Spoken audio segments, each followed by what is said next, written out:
O Dois Cafés e uma Água com Gás de hoje tá num café bistrô super agradável que tem aqui em Copacabana chamado Meloá. E o assunto de hoje aqui no Dois Cafés e uma Água com Gás é sobre coitadismo e vitimismo. Ok, é um assunto super indigesto, a gente nunca quer falar sobre isso, a gente nunca quer se ver nesse papel, a gente sempre tem a tendência a ter uma reação muito negativa quando algum amigo ou quem quer que seja ostenta isso pra gente dizendo você tá se fazendo de vítima. A gente fica muito puto, como se isso fosse, sei lá, a lepra, a pior doença do mundo, como se a gente fosse ruim ou, sei lá, persona não grata quando alguém diz que a gente está se fazendo de vítima. Mas se a gente parasse para escutar com calma o que essa pessoa que gosta da gente está querendo dizer por trás disso, talvez a gente tivesse um ganho enorme com isso e talvez a gente conseguisse se desamarrar de várias coisas que travam a gente, de várias coisas que impedem o nosso progresso e o nosso crescimento. E é engraçado que quanto mais a pessoa nega isso, mais ela tá nesse papel, né? A gente tem uma tendência a negar tudo aquilo que a gente não consegue lidar, tudo aquilo que a gente não entende, tudo aquilo que não tá no alcance da nossa compreensão, né? Então, vamos lá, porque hoje o papo é delicado, hoje o papo é chatinho, mas eu acho que é necessário, porque a gente só vence as nossas neuroses, a gente só vence os nossos obstáculos quando a gente encara eles nos olhos e quando a gente vê exatamente o tamanho deles. Então, vamos lá. Um mecanismo bem interessante que acaba acontecendo nesse processo é o mecanismo do ganho. A gente tem um ganho quando a gente se coloca nesse papel. E é exatamente esse ganho que faz com que a gente fique preso nesse papel. É o ganho que a gente tem que olhar. Porque, como dizia o Freud, o ser humano busca o prazer e evita o desprazer, né? A gente está sempre em busca dos ganhos.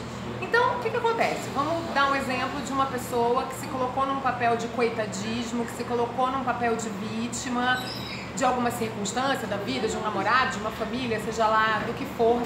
Como é que funcionaria mais ou menos isso? Sei lá, vamos supor uma pessoa que está estudando para concurso. Ela quer, de todo jeito, passar no concurso, ela precisa resolver a vida dela ali financeira e tal, mas ela tem muito medo. Tem medo de não passar, tem medo de não conseguir.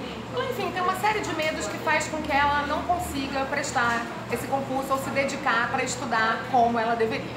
Aí ela protela, ela procrastina, e aí quanto mais ela procrastina, mais ela confirma para ela mesma de que ela é um fiasco como ser humano, porque ela não consegue correr atrás dos sonhos dela, porque ela não consegue batalhar pelas coisas que ela precisa, e isso vai virando uma bola de neve de culpa. Enfim, ela vai procrastinando, até que chega um dia que ela fala, não, agora, né, Réveillon, o ano começou, eu preciso criar coragem, segurar na mão de Deus, eu vou começar a estudar para concurso segunda-feira. Meu ano começou na segunda-feira. Aí o que acontece na segunda-feira? Uma amiga, telefone, chama ela para tomar um chopp.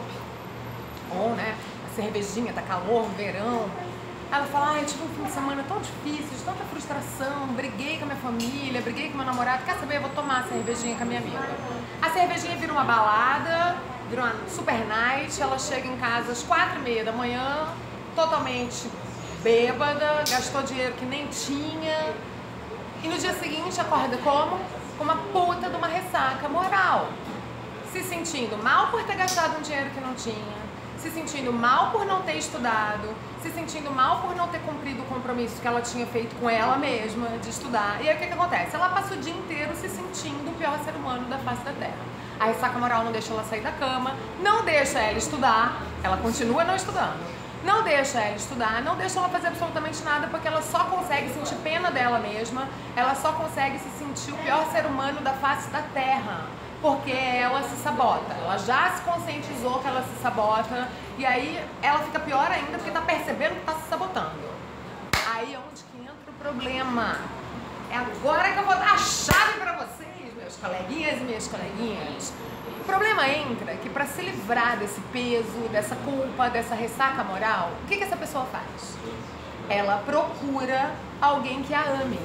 Pode ser um namorado, pode ser uma irmã, pode ser uma melhor amiga, pode ser uma prima, pode ser, enfim, a professora de pilates, não sei, alguém que ela sabe que tem apreço e carinho por ela e liga pra essa pessoa ou manda um WhatsApp contando todo o drama, dizendo, eu me odeio, eu sou uma merda de ser humano, eu jurei pra mim que eu ia estudar e no primeiro dia eu saí e enchi a cara.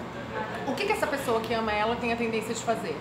Dar um colo, não é? Um amigo que você ama muito te liga dizendo que quer cortar os pulsos. O que você começa a dizer? Não, amiga, não é bem assim. Você tá tentando, você tá se esforçando, você tá vencendo os seus limites, você tá fazendo o que você pode, você tá fazendo o que tá ao seu alcance, você é uma pessoa maravilhosa. Não é porque você teve esse deslize que você é um cocô, você é ótima, você é linda. E você tem que se conscientizar disso.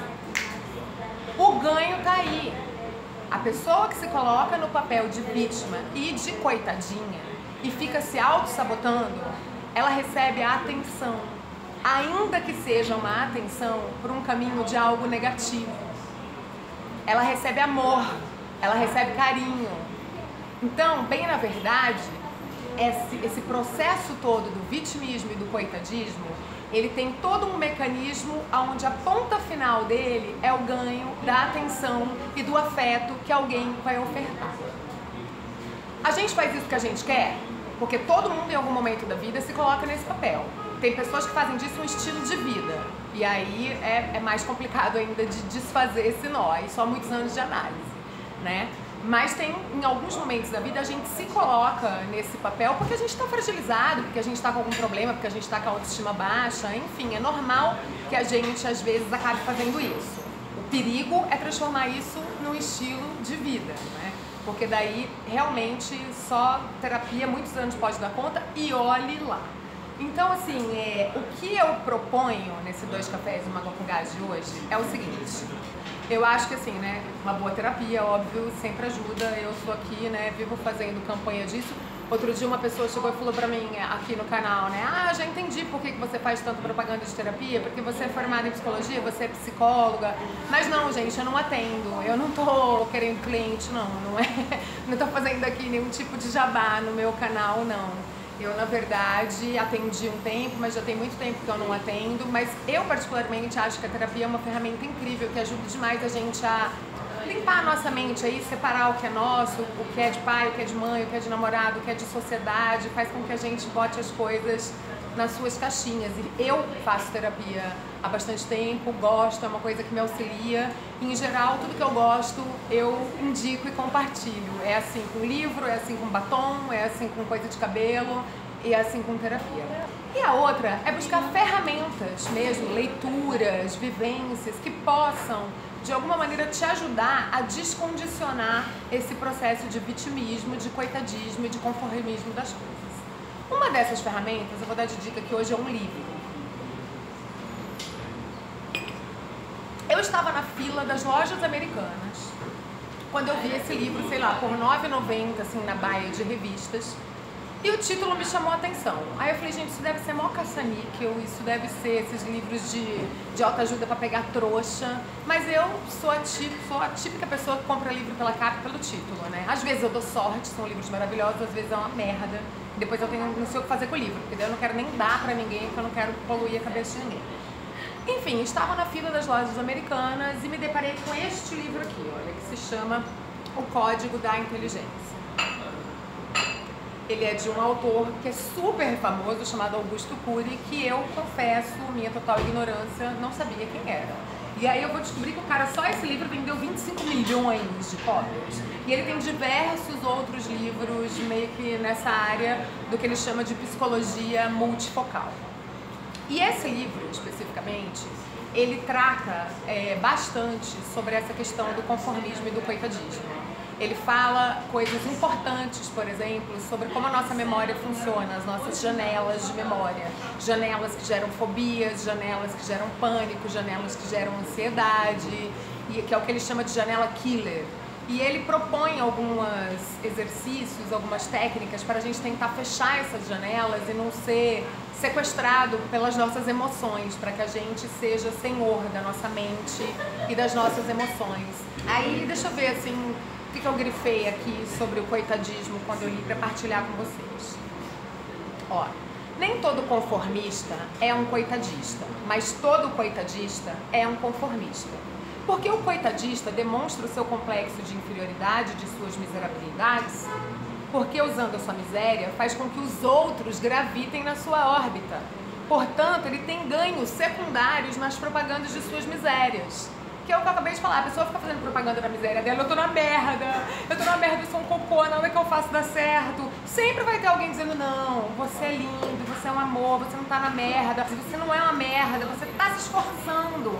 Então a pessoa fica fazendo publicidade da miséria dela pra receber colo. E enquanto não desmamar dessa chupeta, que é essa necessidade desse colo, não vai andar, gente. Assim, eu digo por mim mesma, eu demorei bastante pra desmamar disso, porque eu já me pus muito nesse papel, sim, como todo mundo. Grazerio, não de uma maneira crônica, não como um estilo de vida, mas já me peguei em vários momentos da minha vida me colocando nesse papel de ai, sabe assim, estou fodida. Não tô fodida, tô numa situação que, ok, tá difícil, mas como é que eu saio dela, né? Aí aqui ele fala de uma cliente que ele teve, né, porque ele é psicólogo, e aí ele faz um apontamento assim: se ela melhorasse, quem teria piedade dela? Sim, ela estava mesmo doente, ela não estava simulando, mas ela não sabia que havia aprendido a usar a sua doença para ter ganhos secundários, para ter migalhas de prazer, afeto e atenção.